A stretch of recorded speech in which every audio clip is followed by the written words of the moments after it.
Hello and welcome to my channel. आज इस video में हम डिस्कस करेंगे Davisson and the Germer experiment क्या होता है। क्लास 12 का ये टॉपिक है फिजिक्स का, तो इसे हम आज डिस्कस करेंगे जर्मर एक्सपेरिमेंट। ठीक है, सबसे पहले मैं आपको इसका मेन ऑब्जेक्टिव बताऊंगा, फिर एक्सपेरिमेंटल अरेंजमेंट क्या है इसकी वो बताऊंगा, और लास्ट आपको मैं इसका वर्किंग बताऊंगा। ठीक है, जर्मर एक्सपेरिमेंट। तो चलिए सबसे पहले मैं आपको बताता हूँ। देखो, मैं ये जो चीज़ें लिखी हुई हैं ना, ये आप खुद भी पढ़ सकते हैं, ये मैं आपको दे दूंगा पीडीएफ, लेकिन ये जो लिखा हुआ है इसको मैं समझा देता हूँ आपको डायग्राम से देखते हैं। ठीक है, यहाँ पे इस डायग्राम से मैं आपको ये सब समझा दूंगा, जो चीज़ें मैंने लिखी हुई हैं। तो चलिए स्टार्ट करते हैं। Germer experiment, deviation and Germer experiment. सबसे पहले इसका मेन ऑब्जेक्टिव क्या है?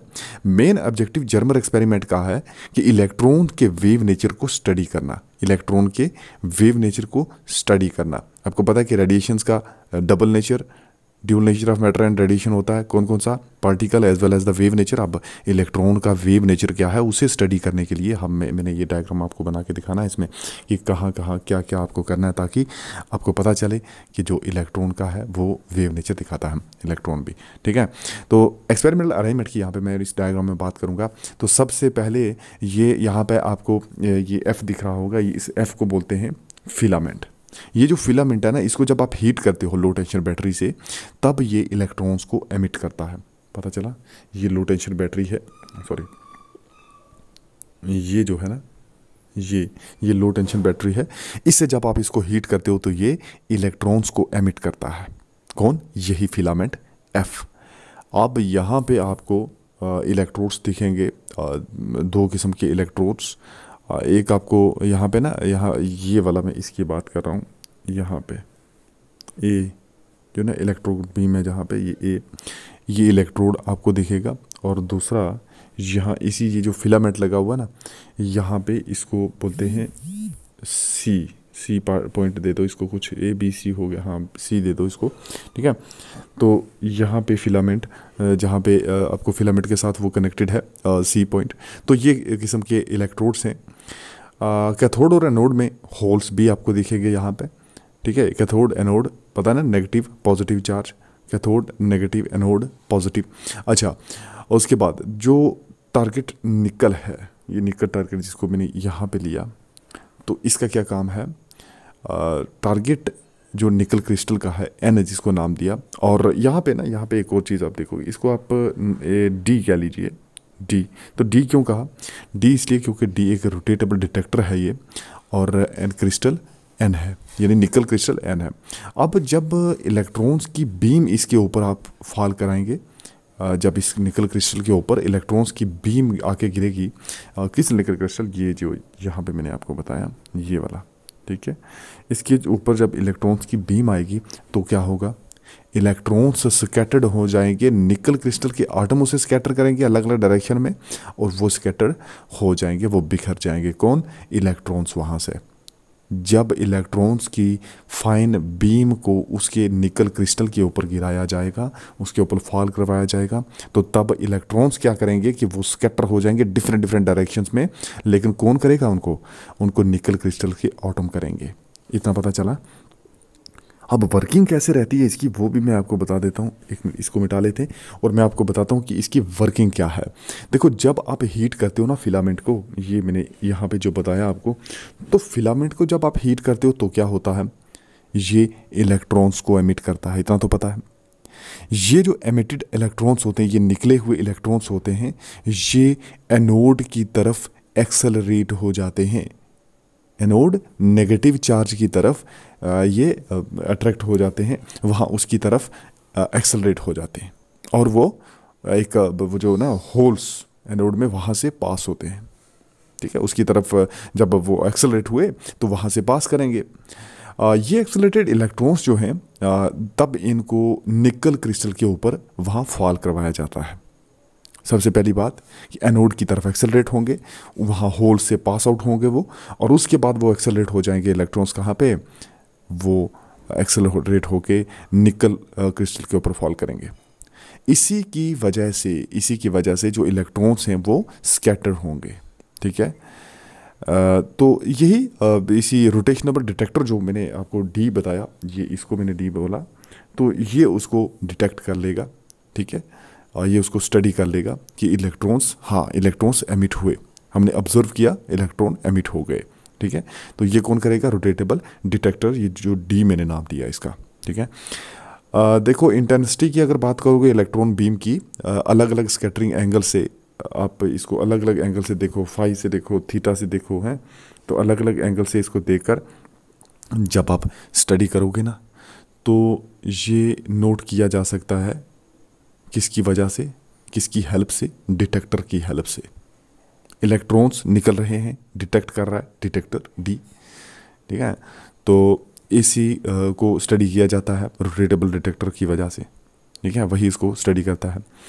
अलग अलग इसके ग्राफ भी आप प्लॉट कर सकते हो, अलग अलग इंटेंसिटी जो इलेक्ट्रॉन्स स्कैटर हुए, अलग अलग एंगल्स लेकर आप इसके डिफरेंट डिफरेंट वोल्टेजेस ले लीजिए और इसके ग्राफ भी ड्रा कर सकते हो। सिंपल है, लेकिन फिलहाल के लिए वर्किंग क्या है, एक्सपेरिमेंटल अरेंजमेंट क्या है, वो मैंने आपको बताया। क्या रहती वर्किंग? जब आप फिलामेंट को हीट करते हो, इलेक्ट्रॉन्स आते हैं बाहर, वो इलेक्ट्रॉन जो एमिट हो जाते हैं वो एनोड की तरफ एक्सेलरेट होते हैं, एनोड से पास हो जाते हैं। अब ये जो जब एक्सेलरेट होते हैं इलेक्ट्रॉन्स एनोड की तरफ और वहाँ से उनको फॉल करवाया जाता है निकल क्रिस्टल के ऊपर। अब निकल क्रिस्टल के ऊपर पड़े तो वहाँ से इलेक्ट्रॉन स्कैटर्ड होंगे, जो इलेक्ट्रॉन स्कैटर्ड होंगे उनको रोटेटेबल डिटेक्टर उसको देख लेगा। बस यही तो वर्किंग है, हमें यही तो करना था कि इसके वेव नेचर को स्टडी करना था इलेक्ट्रॉन्स के, तो वही तो हमने कर दिया। तो यहाँ वर्किंग में, और दूसरी बात मैंने आपको बताई कि जो इलेक्ट्रॉन बीम की इंटेंसिटी होती है अलग अलग एंगल्स पर, उसे नोट किया जाता है with the help of detector. ठीक है, और उसके बाद जो ग्राफ वगैरह प्लॉट किए जाते हैं, अगर आप करना चाहते हैं तो कर सकते हैं। ठीक है, किस तरह से किए जाएंगे बताऊँ इसके बारे में, तो चलो थोड़ा सा बता देता हूँ। देखो इसमें जो ऑब्जर्वेशन होती है कि डिटेक्टर में डिटेक्टर ही डिटेक्ट करेगा ना, स्टडी तो डिटेक्टर ही करेगा। तो अगर यहाँ पे आप बात करोगे सबसे पहले वोल्टेज, और मैंने ये कहा ना कि इंसिडेंट बीम और वोल्टेज के बीच में, तो एक इंसिडेंट बीम ले लो, यहाँ पे इंसिडेंट बीम मान लीजिए, इंसिडेंट बीम है ये किसकी? वही इलेक्ट्रॉन जो निकल रहे हैं, जिसको आप निकल क्रिस्टल के ऊपर फॉल करवा रहे हो एक्सेलरेट करके। तो यहाँ पे मान लो वोल्टेज है, वोल्टेज बढ़ने के साथ साथ जैसे जैसे आप ये वोल्टेज बढ़ाते जाओगे ना, तो ये क्या होता जाएगा? ग्राफ बनता जाएगा एक इस तरह से ग्राफ। यहाँ पे मान लो, यहाँ पे कुछ ऐसी अपनी मर्ज़ी से ले लो, 44 वोल्ट का ये मान लीजिए, यहाँ पे हमने वोल्टेज दी है इसको। ठीक है, तो ये ग्राफ यहाँ से बनना ये ग्राफ यहाँ से बनना स्टार्ट हो जाएगा। और किस तरह से जाएगा? इनिशियली तो इस तरह से ये इंक्रीज़ होगा विद इंक्रीज इन वोल्टेज। कौन इंक्रीज़ होगा? Incident beam. लेकिन ऊपर जाते कुछ इस तरह से ग्राफ बन जाएगा। ठीक है, लेकिन जैसे ही आप थोड़ी सी वोल्टेज और बढ़ाते हो, थोड़ी वोल्टेज और बढ़ाते हो, यानी कि 44 रखा था, मान लीजिए 48 आपने रख लिया। जब 48 वोल्ट की आपने रखा, वोल्टेज रखी, तो उस टाइम जो ग्राफ होगा ना, आप इसको ऑब्जर्व करना कि क्या कैसे कैसे फ़र्क पड़ता है। यहाँ से वो स्टार्ट हुआ, बढ़ना स्टार्ट हुआ, अब बढ़ते बढ़ते बढ़ते आगे क्या हुआ? आगे कुछ ये शेप ले ली। ठीक है, अब जब 48 वोल्ट का दिया, अब देखना इसका थोड़ा सा और चेंज करते हैं।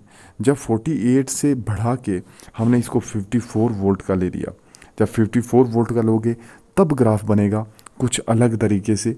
ये आपका इस तरीके से होगा। यहाँ पे जो एंगल बनेगा ना, वो बनेगा 50 डिग्री।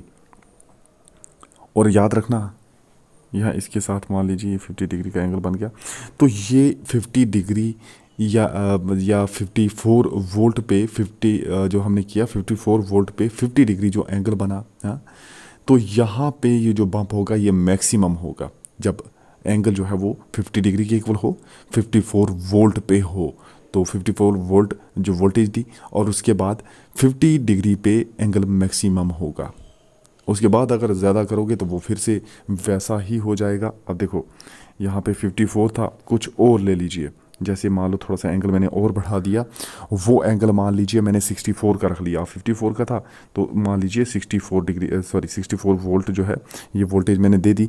अब देखते हैं, अब ये जो बनेगा ना ग्राफ, ये कुछ इस तरह से बनेगा और इसकी वैल्यू मैक्सिमम यहाँ पे नहीं होगी। अब इसके अलावा अगर आप और बढ़ाना चाहते हो, 64 था 68 कर लीजिए, है ना, इस तरह डिफरेंट डिफरेंट एंगल पर देखो, तो ये जो आपके इंसिडेंट बीम बनेगी ना, तो इंसिडेंट बीम का ग्राफ कुछ इस तरह से बनेगा, ज़्यादा दूर नहीं जाएगा। ठीक, तो ये आपको पता चला, डिफरेंट डिफरेंट ग्राफ्स को आप ऑब्जर्व कर सकते हो यहाँ से। ठीक है, तो यहाँ आप एंगल्स भी निकाल सकते हो। देखो बम्प अगर मैक्सिमम है, हमें पता है 54 पे होता है, 54 वोल्ट पे होता है, और साथ में एंगल जो होता है मान लीजिए वो 5 है, और 5 एंगल कितना 54 रहता है, ऐसा रहता है। और यहाँ पे इस इतने वोल्ट है ये, सॉरी 54 वोल्ट है ये, इतने पे एंगल 54 डिग्री रहता है। अगर ऐसा रहता है तो ये किसकी वजह से, डिफ्रैक्शन की वजह से, इलेक्ट्रॉन की वजह से, है ना। तो हम यहाँ पे देख सकते हैं कि अगर इन तीनों एंगल्स का सम होता है 180, वहाँ पे फिगर में भी आप देख लेना, ये यहाँ पे हमें दो एंगल बने होंगे, थीटा प्लस फाई, और हमें पता है कि तीनों का सम कितना होता है 180, ट्राइंगल जो बन रही थी 180 डिग्री, ठीक है। इसका मतलब थीटा प्लस थीटा क्या होता है, 2 theta plus phi is equal to 180 degree. यहाँ से हम, लेकिन हमें तो एंगल दिया हुआ है भाई, हमें फाई दिया हुआ है, ये 2 थीटा फाई तो हमें 50 दिया हुआ है, ठीक है। तो ये 180 हो गया, इसका मतलब थीटा कितना होगा 130 और डिवाइडेड बाई 2, तो 130 डिवाइडेड बाई 2 कितना होता है 65 तो होता है। तो ये 65 डिग्री का आ गया, यानी ये क्या आया, ये एक एंगल आ गया 65 का, दोनों थीटा दो थे तो दोनों 65 के हो गए, ठीक है। तो इस तरह से आप डिफरेंट एंगल्स लेकर आप वैल्यूज़ फाई की, थीटा की अलग अलग से निकाल सकते हो, ग्राफ डिफरेंट प्लॉट कर सकते हो। लेकिन सबसे इम्पॉर्टेंट यहाँ पे इसका एक्सपेरिमेंटल अरेंजमेंट के साथ साथ मैंने आपको वर्किंग वगैरह ये समझा दिया, और मेन ऑब्जेक्टिव इसका क्या था, इलेक्ट्रॉन्स को डिटेक्ट करना, ये भी मैंने आपको बता दिया। ये PDF मैं आपको दे रहा हूँ, तो यहाँ अच्छे से इसको पढ़ लेना, जहाँ से नहीं समझ आया तो आप पूछ सकते हो। Okay, bye.